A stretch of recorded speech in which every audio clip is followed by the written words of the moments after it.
You're watching Satluj TV News. I'm Angus Scott in London.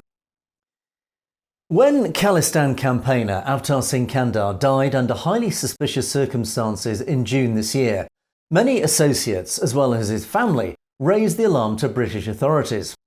At the time, the coroner ruled he had died naturally of leukaemia, despite Khanda having appeared in robust health just days before his sudden death.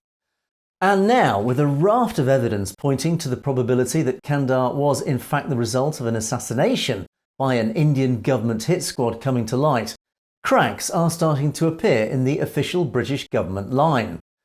The family of Khanda revealed last week that West Midlands Police, despite ruling there were no suspicious circumstances around Khanda's death, had not interviewed any family members, friends or work colleagues, nor investigated Khanda's movements just prior to his death.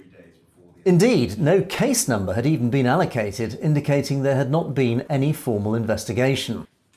As a result, no autopsy was ordered, which in retrospect would now have been essential to establish whether he had in fact been murdered. In a press release this week, the Sikh Federation of the UK have now openly questioned the role of the British Prime Minister Rishi Sunak and his government ministers in a potential cover-up of the truth.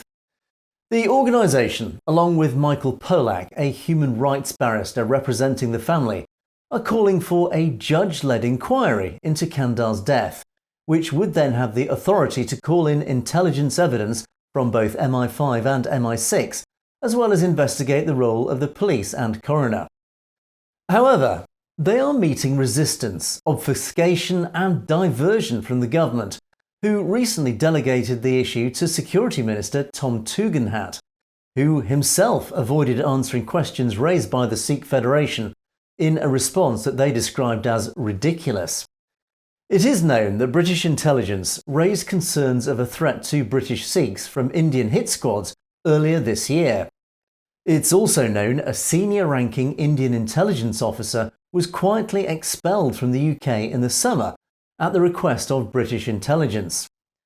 Evidence confirming that intelligence services knew India's NIA was undertaking covert operations against Sikhs in the UK. And yet, we know David Cameron, when Prime Minister in 2015, received a secret dossier from Narendra Modi that contained Khanda's name. We know current Hindu Prime Minister Rishi Sunak met Ajit Doval, India's National Security Advisor, in February this year, a highly unusual event, and even now continues to maintain strong relations with Narendra Modi.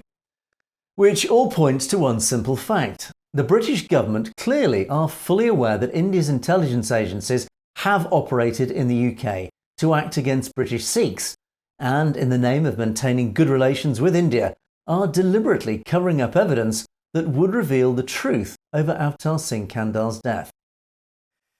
You've been watching Satluj TV News. Don't forget to click on that subscribe button to make sure you get to see stories as they're broadcast. And of course, if you have any comments or opinions on any of our news stories, you can of course comment below.